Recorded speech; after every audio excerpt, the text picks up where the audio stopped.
Hello everyone, welcome to innovative English learning with Rashid Khan. अगर आप ये वीडियो इंग्लिश में देखना चाहते हैं तो आप इसको प्लेलिस्ट से इंग्लिश में भी देख सकते हैं। आज का जो हमारा टॉपिक है वो टेंस है कि टेंस है क्या, टेंस कहाँ कहाँ पे इस्तेमाल होता है और इंग्लिश में हमारे पास कितने टेंसेज है और उसके कितने एस्पेक्ट्स हैं। ठीक है, तो इस वीडियो में हम टेंस के बारे में पढ़ेंगे और फिर प्रेजेंट सिंपल और प्रेजेंट इंडेफिनिट टेंस जो है उसको डिटेल से पढ़ेंगे, उसके स्ट्रक्चर्स को, उसके मुख्तलिफ जो यूजेज हैं उसके बारे में पढ़ेंगे। अच्छा, tense tense is the form of verb that shows whether the action is done in the past, present or in future। ठीक है, सो सबसे पहले ये है क्या, टेंस क्या है, फॉर्म ऑफ वर्ब है। काम क्या है, that shows whether the action is done in the past, कि कोई एक्शन जो है वो पास्ट में हुआ है, प्रेजेंट और इन फ्यूचर या फ्यूचर में हुआ है। There are 3 major tenses in English. ठीक है, इंग्लिश में हमारे पास 3 मेजर टेंसेज हैं विथ 4 एस्पेक्ट्स इन ईच, और हर टेंस के अंदर हमारे पास 4 एस्पेक्ट्स हैं। ठीक है, तो हमारे पास 3 जो मेजर टेंसेज है वो प्रेजेंट, पास्ट और फ्यूचर है। अभी एस्पेक्ट क्या है? Aspect is the form of a tense that shows a specific form of verb in the same tense. अभी एक ही टेंस होगा, प्रेजेंट टेंस है, लेकिन इसके अंदर मुख्तलिफ एस्पेक्ट्स होते हैं। तो उन एस्पेक्ट्स को दिखाने के लिए हम एक ख़ास फॉर्म ऑफ वर्ब इस्तेमाल करते हैं, जिससे हमें पता चलता है कि ये प्रेजेंट सिंपल है या पास्ट सिंपल है या फ्यूचर सिंपल है, कंटिन्यूस है, परफेक्ट कंटिन्यूस है वगैरह। तो वो एस्पेक्ट्स हमें दिखाने के लिए हम एक ख़ास फॉर्म ऑफ वर्ब जो है वो इस्तेमाल करते हैं। अच्छा, अभी आप देख सकते हैं present tense, past tense, future, ये हमारे पास 3 मेजर टेंसेज हो गए। इसके अंदर हमारे पास 4 एस्पेक्ट्स है, प्रेजेंट इंडेफिनिट और present simple, present continuous, present perfect continuous. इसी तरह पास्ट इंडेफिनिट और past simple, past continuous, past perfect continuous. Similarly future indefinite और future simple, future continuous, future perfect continuous. तो ओवरऑल हमारे पास 12 एस्पेक्ट्स आ जाती है। ठीक है, इस वीडियो में आज हम जो है प्रेजेंट इंडेफिनिट और प्रेजेंट सिंपल टेंस के बारे में पढ़ेंगे। सो प्रेजेंट सिंपल टेंस बहुत ही इंपॉर्टेंट है, बहुत कॉमन इस्तेमाल होता है। अभी देखते हैं कि ये कहाँ कहाँ पे इस्तेमाल होता है। सो प्रेजेंट इंडेफिनिट और simple tense is use to express the following actions. First, any action that happens according to a routine, habit और पैटर्न। कोई भी काम जो एक रूटीन के मुताबिक होता है, एक हैबिट की तरह होता है, एक पैटर्न के मुताबिक होता है, उसको बयान करने के लिए वी यूज़ प्रेजेंट सिंपल और प्रेजेंट इंडेफिनिट टेंस। ठीक है, for example Muslims bury their deads. अभी ये एक रूटीन है कि जब भी कोई फौत हो जाता है तो उनको हम दफनाते हैं। क्रिश्चियंस सेलिब्रेट क्रिसमस इन दिसंबर। तो जब भी दिसंबर का महीना आता है तो क्रिश्चियन जो है वो क्रिसमस की जो ईद है वो सेलिब्रेट करते हैं। तो ये एक रूटीन है उनकी। इसी तरह हमारी कुछ हैबिट्स होती हैं, जैसे कि फॉर एग्जांपल सुबह उठना, नाश्ता करना वगैरह, ये हमारी आदत है या रूटीन होती है। तो उसको बयान करने के लिए भी नॉर्मली यूज़ प्रेजेंट सिंपल और प्रेजेंट इंडेफिनिट टेंस। ठीक है, उसके अलावा यूनिवर्सल ट्रूथ, जब हम कुछ यूनिवर्सल ट्रूथ बयान करते हैं, ऐसे ट्रूथ जिसके कोई इनकार नहीं कर सकता, तो उसको भी नॉर्मली हम प्रेजेंट सिंपल या प्रेजेंट इंडेफिनिट में बयान करते हैं। For example the sun rises in the east, it's a kind of universal truth. ठीक है, तो एक यूनिवर्सल ट्रूथ है, इससे कोई इनकार नहीं कर सकता। इसके अलावा प्रेजेंट स्टेट, कंडीशन और एग्जिस्टेंस और प्रेजेंस। ठीक है, आमतौर पर जो हमारी प्रेजेंट हालत है, कंडीशन या एग्जिस्टेंस, मौजूदगी है, उसको बयान करने के लिए भी we use present simple tense. For example Ali is ill today. अभी अली की हालत क्या है? He is ill today. तो इज़ से हमें पता चलता है कि प्रेजेंटली उनकी हालत क्या है, वो बीमार है। He is in the room, so कहाँ पे है, मौजूदगी दिखाने के लिए he is in the room. तो हमें यहाँ से इज़ से पता चल रहा है कि उनकी मौजूदगी कहाँ पे है, इन द रूम। ठीक है, तो ये मेजर हमारे पास यूजेस हैं प्रेजेंट इंडेफिनिट और प्रेजेंट सिंपल। इसके अलावा ये न्यूज़पेपर के जो हेडिंग्स होते हैं उसमें भी इस्तेमाल होता है, अक्सर स्टोरीज़ बयान करने के लिए, स्टोरीज़ लिखने के लिए भी हम इस्तेमाल करते हैं वगैरह। ठीक है, अच्छा, स्ट्रक्चर क्या है इसका? जो अफर्मेटिव या पॉजिटिव सेंटेंस है उसमें को कैसे बनाएंगे? तो पहले सब्जेक्ट आएगा। अभी सब्जेक्ट प्लूरल भी हो सकता है, जैसे कि आई, यू, वी, दे, और प्लूरल नाउन, या ये सिंगुलर भी हो सकता है, ही, शी, इट और सिंगुलर नाउन। उसके बाद फर्स्ट फॉर्म ऑफ वर्ब आएगा। लेकिन अगर सब्जेक्ट जो है वो प्लूरल है, आई, यू, वी, दे हैं, तो उसके साथ सिर्फ और सिर्फ फर्स्ट फॉर्म आएगा।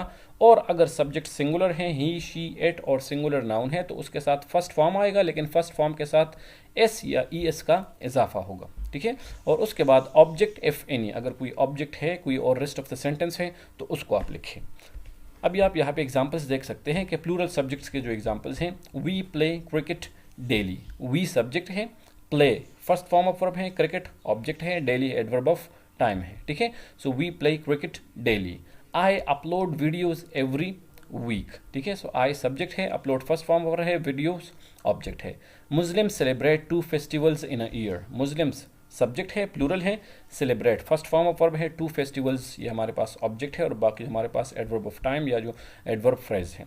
अच्छा, अब इस सिंगुलर के साथ हम कहाँ पे एस का इजाफा करेंगे और कहाँ पे ई एस का इजाफा करेंगे। So if a verb ends with O, S, C H, S H, X और G, then add es with singular noun and only s is added with the rest of the verbs। और अगर इसके अलावा और verbs आते हों तो उसके साथ नॉर्मली हम s का इजाफा करते हैं। अभी for example, Ali studies in class 10th, study first form है तो यहाँ पे वाई जो है वो आई में चेंज हो गया। ये हमने एक दूसरी वीडियो स्पेलिंग रूल्स में पढ़े थे कि ये चेंजेस आती है जब वाई आता है तो, और उसके बाद हम सफिक्स लगाते हैं तो वाई आई में चेंज होगा और उसके साथ कोई सफिक्स ऐड हो जाता है। और फिर हमने ई एस का इजाफा कर लिया in class 10th। He watches English movies, आप यहाँ पे देख सकते हैं वॉच के एंड में सी एच आ रहा है तो हमने यहाँ पे देखा है कि सी एच अगर आएगा तो उसके साथ ई एस का इजाफा होगा। So he watches English movies. He learns English language in innovative English learning. So he learns, अब यहाँ पे आप देख सकते हैं learn लास्ट में in आ रहा है तो इसके साथ सिर्फ s का इजाफा हो रहा है, English language। It rains daily in monsoon। rain again last में in आ रहा है तो इसके साथ सिर्फ s का इजाफा होगा। He goes to school। go के एंड में o आ रहा है, हमने देखा यहाँ पे कि o आएगा तो उसके साथ es का इजाफा होगा। So he goes to school, ठीक है। तो ये हमारे पास अफॉर्मेटिव या पॉजिटिव स्ट्रक्चर के लिए एग्जांपल्स हो गए। नेगेटिव स्ट्रक्चर, नेगेटिव अगर सब्जेक्ट यहाँ पे हमारे पास पहले सब्जेक्ट आएगा आई यू वी दे और प्लूरल नाउन, उसके बाद डू आएगा। और अगर सब्जेक्ट सिंगुलर है, ही शी इट या सिंगुलर नाउन है तो उसके साथ डज आएगा। फिर नॉट आएगा, फिर फर्स्ट फॉर्म ऑफ वर्ब दोनों के साथ आएगा। रिमेंबर यहाँ पे एक बात याद रखें कि जब डज आ गया तो उसके बाद जो एस या ई एस का इजाफा था वो ख़त्म हो गया, क्योंकि एस या ई एस हम इसलिए लगाते हैं कि हमें सब्जेक्ट दिखाए कि सब्जेक्ट सिंगुलर है कि प्लूरल। अभी हमें डज की वजह से पता चलता है कि ये सब्जेक्ट जो है वो सिंगुलर है, इसलिए दोबारा यहाँ पे वर्ब के फर्स्ट फॉर्म के साथ एस या ई एस लगाने की ज़रूरत नहीं है। और फिर रेस्ट ऑफ द सेंटेंस आ गया। For example, I do not play cricket, you do not watch TV, they do not sleep late, he does not play cricket, she does not sleep late, okay, और Ali does not write daily वगैरह, ठीक है। तो इसी तरह हमारे पास ये negative sentences जो है वो बन जाते हैं। इंट्रागेटिव और यस नो क्वेश्चंस, हमने सेंटेंस के टाइप्स में पढ़ा था कि यस नो क्वेश्चंस क्या होते हैं। वो क्वेश्चन जो हम हेल्पिंग वर्ब के ज़रिए बनाते हैं और उसका जवाब या यस या नो में देते हैं, ठीक है। तो इसके लिए स्ट्रक्चर ये है कि डू और डज जो हेल्पिंग वर्ब्स हैं वो स्टार्ट में आ जाएंगे, उसके बाद सब्जेक्ट आएगा तो डू के साथ प्लूरल सब्जेक्ट आएंगे, आई यू वी दे, और डज के साथ singular subject he she it वगैरह आएंगे। फिर उसके बाद फर्स्ट फॉर्म ऑफ वर्ब आएगा, फिर जो बाकी सेंटेंस है वो, और लास्ट में question mark. For example, do I play cricket? Do you watch TV? Do we sleep late? Or does he go to school? Does he read stories? Does she meet her daily? Does Ali play cricket? Etc. ठीक है। और इसका जवाब हम कैसे देंगे? तो जवाब देने के लिए तरीका ये है कि अगर हम यस के साथ जवाब देते हैं तो यस आएगा, फिर उसके बाद सब्जेक्ट आएगा, subject I you we they plural noun या ही शी इट और सिंगुलर नाउन, ठीक है, वो आएगा। तो अगर सब्जेक्ट प्लूरल है उसके बाद डू आएगा, और अगर सब्जेक्ट सिंगुलर है तो उसके बाद डज आएगा। अगर नो में जवाब देना है तो वही बात है कि प्लूरल सब्जेक्ट आएगा तो उसके साथ डू नॉट या डोंट आएगा, और सिंगुलर सब्जेक्ट है तो उसके पास डज नॉट या डजंट आएगा। For example, do we play cricket? Yes we do और no we don't. Does he watch TV? Yes he does. No he doesn't. अगर देखता है so yes he does, नहीं देखता so no he doesn't, ठीक है। तो ये हमारे पास yes no क्वेश्चन को आंसर करने के लिए ये तरीका है। अच्छा, WH क्वेश्चंस और इंफॉर्मेशन क्वेश्चंस, ऐसे क्वेश्चंस जो WH वर्ड्स जो व्हाट वेयर व्हेन हाउ वगैरह शुरू वर्ड्स हैं उनसे शुरू होते हैं, उनको हम WH क्वेश्चंस कहते हैं। सो WH वर्ड्स आएंगे, फिर उसके बाद डू और डज आएगा, फिर उसके अकॉर्डिंगली डू के साथ प्लूरल जो सब्जेक्ट्स है वो आएंगे और डज के साथ सिंगुलर सब्जेक्ट्स आएंगे, फिर फर्स्ट फॉर्म ऑफ वर्ब और लास्ट में question mark. For example, what do you play, ठीक है, when do you watch TV और what do you watch on TV, where do you sleep, why does he read, where does he play, when does he watch TV, और when does he sleep. ठीक है, तो इसी तरह हम ये WH question या इंफॉर्मेशन क्वेश्चन जो है वो बनाते हैं। और इसका जवाब जो है, रिमेंबर कि इसको हम फुल जो डिक्लेरेटिव सेंटेंस है, इसी टेंस का जो पॉजिटिव सेंटेंस, अफर्मेटिव सेंटेंस हमने पढ़ा है, उसी सेंटेंस में हम इसका जवाब देंगे। For example, what do you play, so इसका जवाब होगा I play cricket. When do you go to sleep या when do you sleep, I go to sleep या आई स्लीप एट नाइट या एट 8 o'clock और एट 10 o'clock एट्सेट्रा। नेक्स्ट पे हमारे पास एक स्ट्रक्चर है जो भी WH क्वेश्चन में आता है, लेकिन उसका स्ट्रक्चर थोड़ा सा डिफरेंट है। इसमें विच या व्हाट आता है, फिर उसके बाद ऑब्जेक्ट आएगा, फिर हेल्पिंग वर्ब डू और डज आएगा, फिर सब्जेक्ट और फिर फर्स्ट फॉर्म ऑफ वर्ब और लास्ट में क्वेश्चन मार्क। ठीक है, ये नॉर्मली जब हम मुख्तलिफ चीज़ों में सिलेक्शन या ऑप्शन जो है वो सेलेक्ट करते हैं तो उसमें आता है। ठीक है, for example, which book do you read, which game do you play, or what game do you play, which tense do you study। अच्छा, अभी इसमें डिफरेंस क्या है? what हम नॉर्मली जनरल इस्तेमाल करते हैं, जब हमारे पास तादाद मालूम ना हो तो हम what इस्तेमाल करते हैं। For example, what book do you read, अभी थाउजेंड्स और मिलियंस और बिलियंस बुक्स हैं, तो हम बुक्स जो लिमिटेड चॉइस है वो नहीं दे रहे, जनरली बात कर रहे हैं। लेकिन जब हमारे पास लिमिटेड चॉइस हो, 4-5 बुक्स और हम कहते हैं कि which book do you read, तो फिर हम क्या करेंगे, फिर विच इस्तेमाल करेंगे, व्हाट नहीं इस्तेमाल करेंगे। तो जब लिमिटेड ऑप्शन हो उसमें विच, और जब जनरली बात करते हो तो फिर हम व्हाट इस्तेमाल करते हैं। अच्छा, नेगेटिव इंट्रागेटिव जो सेंटेंसेस है वो कैसे बनाएंगे? नेगेटिव इंट्रागेटिव वो सेंटेंसेस होते हैं जिसमें नेगेटिव भी होता है और क्वेश्चन भी होता है। सो इसके लिए स्ट्रक्चर ये है कि डोंट और डजंट ये स्टार्ट में आएंगे, फिर उसके बाद सब्जेक्ट, फिर फर्स्ट फॉर्म, फिर वर्ब, फिर question mark. For example, don't you play cricket, क्या आप क्रिकेट नहीं खेलते? डोंट यू वॉच टीवी, क्या हम टीवी नहीं देखते? डोंट दे स्लीप लेट, क्या वो लेट नहीं सोते? और doesn't he write stories, doesn't she read novels, doesn't Ali meet her daily, etc। ठीक है, रिमेंबर इसके लिए हम ये स्ट्रक्चर भी इस्तेमाल कर सकते हैं कि for example, do I not play cricket, does he not watch TV. लेकिन अगर आप इसको स्पीकिंग में इस्तेमाल करते हैं तो फिर हम ये शॉर्ट फॉर्म कॉन्ट्रैक्शन इस्तेमाल करते हैं जो डोंट या डजंट के साथ हम इस्तेमाल करते हैं।